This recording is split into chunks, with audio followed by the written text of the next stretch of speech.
Talk Shoes. Recorded live.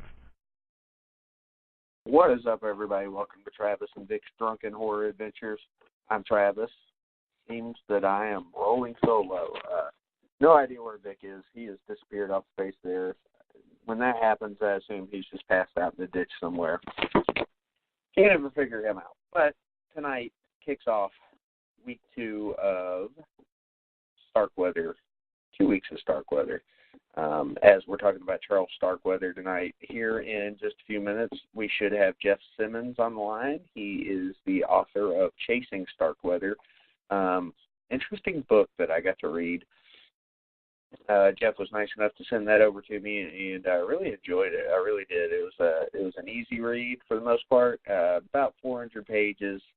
And it was kind of just the facts as told from like a newspaper reporter from, 1958. So, in Lincoln, Nebraska. So, it comes from that perspective. And, it's definitely worth checking out if you get the opportunity. Again, it's called Chasing Starkweather. But, last week, if you missed the show, and shame on you if you did, we talked a little bit more about Carol Ann Fugate than we did Charles Starkweather. Obviously, they're kind of tied hand in hand. This whole story is a combination of the two of them. It's not just a one-person story. So we've kind of split it up into 2 weeks of Starkweather, like I said, because they are the Starkweather murders. But, again, Carol Ann Fugate was last week, and this one we're going to explore more into Charles Starkweather's story himself. Now, he was born November 24th, 1938, died by electrocution, if you weren't aware, June 25th, 1959. For those of you not aware, he was a spree killer. He murdered 11 people in Nebraska and Wyoming over a 2-month murder spree, which, again, this murder spree, he'd killed somebody in December, and then it was just like back to back in January. And again, we're just past the 60-year mark on those murders. So, happy anniversary to Starkweather and his victims, not to make light of it, but it was a crazy time in American history, especially for Lincoln, Nebraska, and that was something we got into last week with Jeff MacArthur. Just how big of a deal it was in Lincoln, Nebraska. I don't think you can go to Nebraska without the idea that something has happened there, despite the fact that it's kind of known for corn and Nebraska football. This was a big event. I mean, it inspired, rather, several films like The Sadist from 1963, Badlands from 1973, California with a K from 1993, Natural Born Killers from 1994. We talked about that extensively last week, too. And, of course, The Frighteners from 1996, which is, again, as I said last week, was the first time that I had heard of Charles Starkweather, because the killer in the movie, Johnny Bartlett, interesting tie-in there to the parents of Carol Ann Fugate. Bartlett was their last name. But anyway, he mentions that Charlie had a score of 11, and, he got a score of 12. So, the Frighteners had a good tie-in. But here in just a second, Jeff's logging in. We'll have him on the line in just a minute. And there he is. What's up, Jeff? Hey, how's it going out there? Doing well. You're helping us kick off the second week of 2 weeks of Starkweather here. Last week was more of a focus on Carol Ann Fugate. Talking to Jeff MacArthur. I listened to that one. That was very interesting. The lawyer who was there was extremely knowledgeable. Yeah, absolutely. And definitely we wanted to get focus a little bit more on Charlie, obviously, this week. And I introed it before you got on the line about how you were kind enough to send me a copy of Chasing Starkweather, and I really enjoyed it. About 400 pages, pretty easy to read, and just enjoyable start to finish. I'll tell you what, before we get into the book itself, talk a little bit about Charles Starkweather and the first time you had heard of Charlie.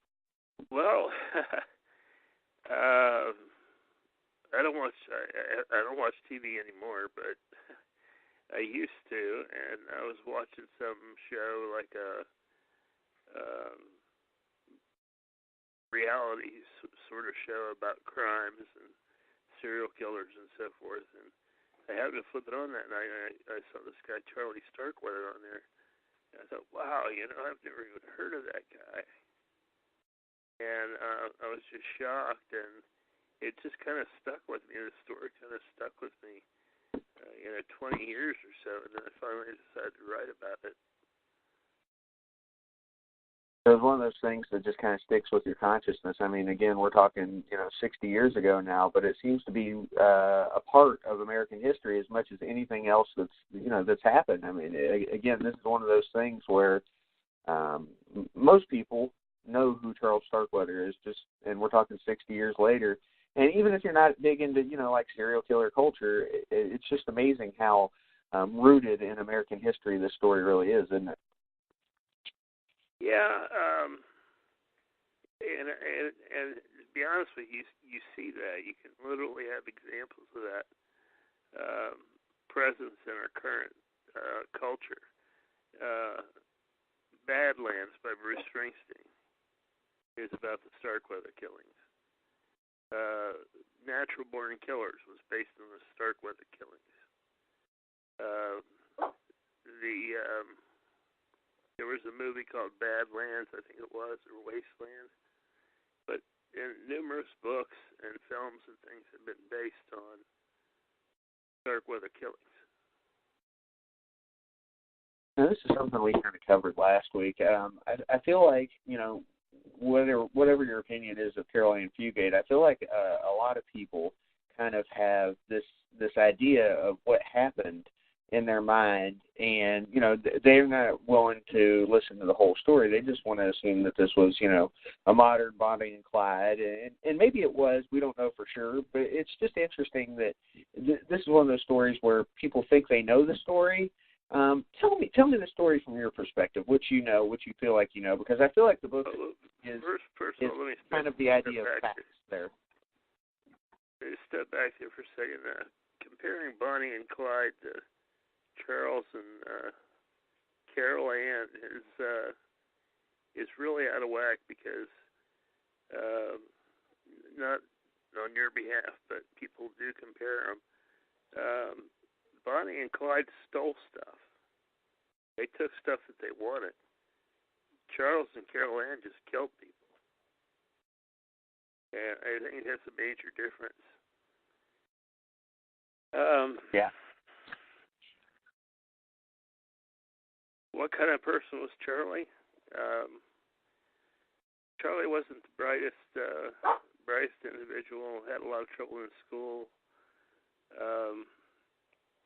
He had to wear patched clothes from the Salvation Army because his parents couldn't afford to buy him clothes. He was picked on and brutalized. He had a speech impediment. Again, he just wasn't the brightest guy. And the funny thing is, I've never actually heard of anybody getting fit in gym class. But Charles worked his way up in fitness until he became the bully. And suddenly things changed. And not too long after that, obviously, Charlie dropped out of school, but within a couple of years, the killing took place. Again, I'll say that I think that Charlie was abused and bullied, and I can't really stress it enough how much of an impact that has on someone. I wouldn't use that as an excuse. I would use it maybe as an explanation, but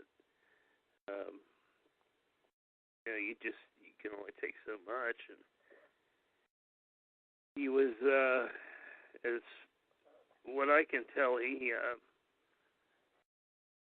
was shunned by Carol Ann's parents, obviously, and as far as her breaking up with him goes, I really don't know. I hadn't heard that. Yeah, it's. I tell you what, one of the things I want to get into is, with your book, I would assume a lot of research went into it. Can you talk about some of the research that you did in order to put together a book like this? Again, we're talking about Chasing Starkweather. Well, first of all, you don't use Wikipedia. You just absorb yourself in everything you can find. I mean, when you write something of any length at all, actually, if you write anything at all, you should do your research first. Research is the most important thing you can do. Even if you're writing a fiction novel, you should research the stuff that you're writing about, the concepts, the ideas. But when you're like my first novel in World War I had to learn so much, and then with Starkweather, it was a little easier because I could ask my parents, well, what was this like, or what kind of music did you listen to, and things like that. And I read a load of books on it, and did all the research I could get my hands on. I looked at old newspaper clippings and so forth to get what the media perspective was at the time. Funny, I got an email the other day from somebody who knew of Starkweather's victims, and I wish she had called me first. Yeah, absolutely. Yeah, that's one of those things that's invaluable. I've talked to somebody who wrote books about Ted Bundy, and he talks about every time he writes a book about Ted Bundy, a new victim, or not a new victim, a new friend of a victim or a family member, comes forward, and it's like, well, it looks like I'm going to have to write about him again. And it's just one of those things that's never ending for him. But with this book, we're 60 years in the past, and so I don't know how much new information we can dig up, but one of the things that you really did talk about there was the media perspective on the whole thing. That's important with your book because basically this is told through the media or from a newspaper reporter's perspective. Talk a little bit about the main character of the book. And now it's not Starkweather, but it's Oral Hackworth. Right.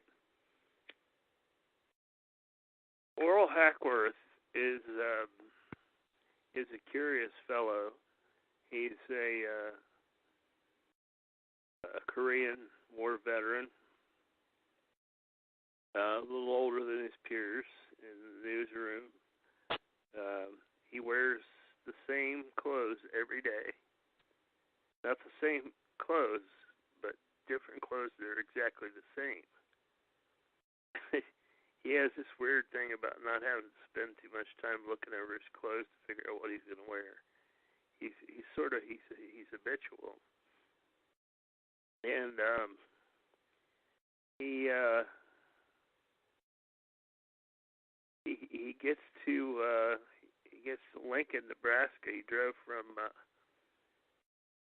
I believe, yeah, and drove cross country and stops in Omaha, and that's about the end of the line. If you've ever been to Nebraska, it's Lincoln and Omaha on one side, and then nothing. But he's kind of a quirky kind of fella, and he ends up living in one of those old teepee motels that you used to see on Route 66 or whatever. And he just kind of stays there. He never really moves out. And he drives around in an old Chevy and makes friends with everyone and pursues the case as it unfolds, oftentimes arriving at the same time as the squad and everybody. Gets to see it pretty up close. Yeah, and because of that Korea experience, he is kind of hardened to a lot of it, despite the fact that it's pretty gruesome crimes. Obviously, it does bother him on some level, but that's another thing that I wanted to touch on. The Korean War. You get pretty vivid into his stories